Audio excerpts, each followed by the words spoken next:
Chapter 16. The Future of Everything. So far, we've travelled from the birth of the universe, through the creation of the first stars, to the unlikely formation of a planet that can harbour life, the emergence of intelligence, and how it has affected the happenings of the world around it. If it's not already clear, the 13.8 billion years we have witnessed is akin to a baby who is still in the mother's womb. The main chunk of the universe's life is most probably going to take place after we humans become a relic of the past. So it pays to know that in spite of all the atrocities committed, the acts of love, moments of genius, instances of pure luck, where is all of it going? Is any of it going to matter at the end? Thanks to physics, the further ahead we go, the more certain we are about what will happen. One of the main reasons for this is the second law of thermodynamics. Simply put, it means that entropy, or disorder, within a system of energy will always increase until it is maxed out or achieved thermodynamic equilibrium. A good way of thinking about this is putting an ice cube in a glass of room temperature water. In time, the ice will melt and the water will have cooled. In this process, the heat, or energy in this system, is unchanged. But all that has happened is the heat in the two individual objects have achieved equilibrium through the disordering of their original structures. This principle holds true for the entire universe as well. It started off with nothing.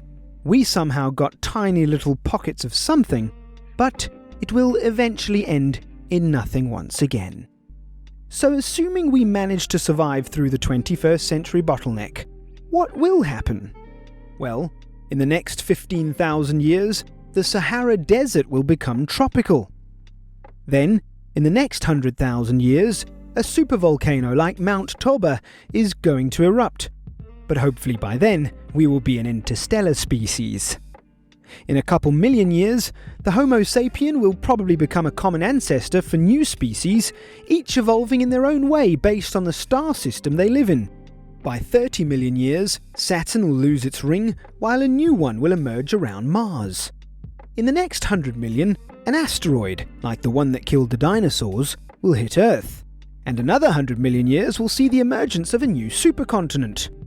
In the next billion years, the Sun will begin to expand as it runs out of energy, killing off all plant life in the process. This will mark the beginning of the end of all life on Earth. The next 5 billion years will make the Sun so big and hot, the oceans will boil away and make life impossible in our solar system. 10 billion years in the future, the Sun is now a white dwarf, and our solar system stops being a solar system.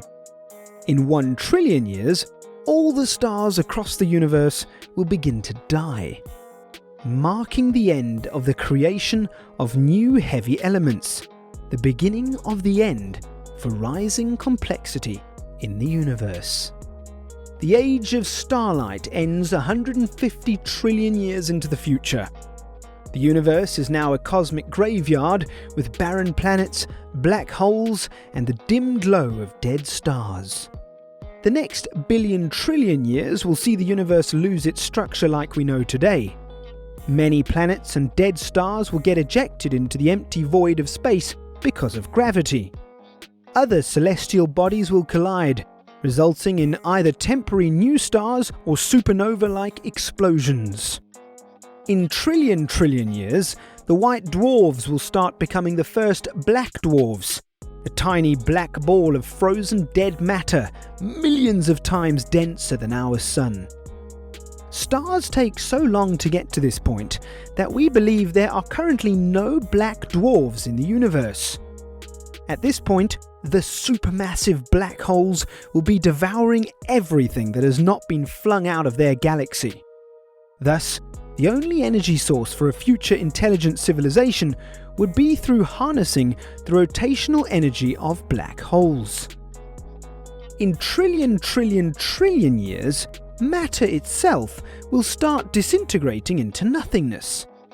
This phenomenon, known as proton decay, is still unproven, so new research could alter our view of the future. Nevertheless, this period marks the beginning of the black hole era. The universe is now a sea of radiation with islands of massive black holes in between. Any and all life is now impossible, lifeless. This is how the universe will be for most of its existence. To put it into some kind of perspective, as a fraction of the entire lifetime of the universe, everything we have covered so far, from the Big Bang to the start of the black hole era, is only 1,000th of a billionth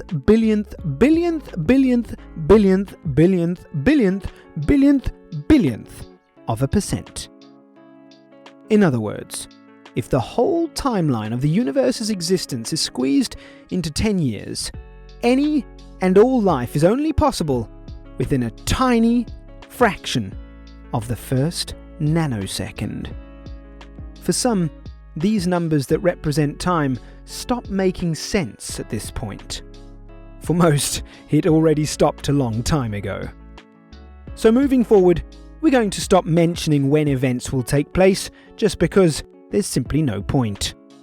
Slowly, structure once again emerges as small black holes start orbiting supermassive ones. In this distant future, black hole mergers make the universe a literal symphony of vibrating space. But soon, black holes too will evaporate away and end with a large explosion, marking the end of all large-scale structures. The universe is now only a sea of radiation, but still it continues to expand. You see, there is a form of energy within empty space itself that doesn't dilute away. This energy, known as dark energy, represents more than 75% of our universe and is what causes its expansion. And, as usual, we don't really know what exactly the nature of this energy is, so the ultimate demise of the universe is still up in the air.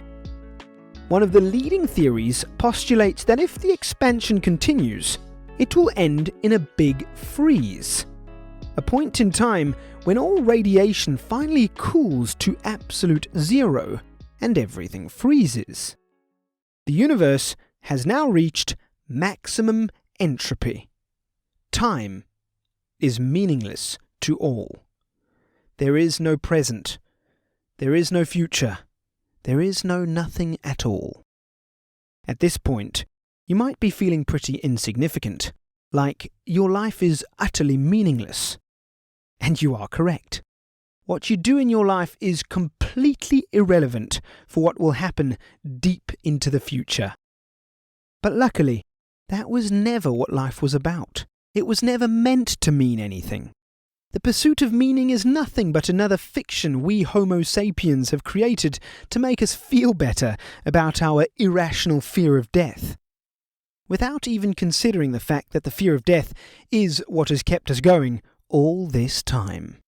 So, as suggested by many people in the past, we believe, and would love if you'd consider the idea, that life is like a song. The end of a song is as irrelevant as any one other particular point in it. It is the song as a whole that determines if it's great or not.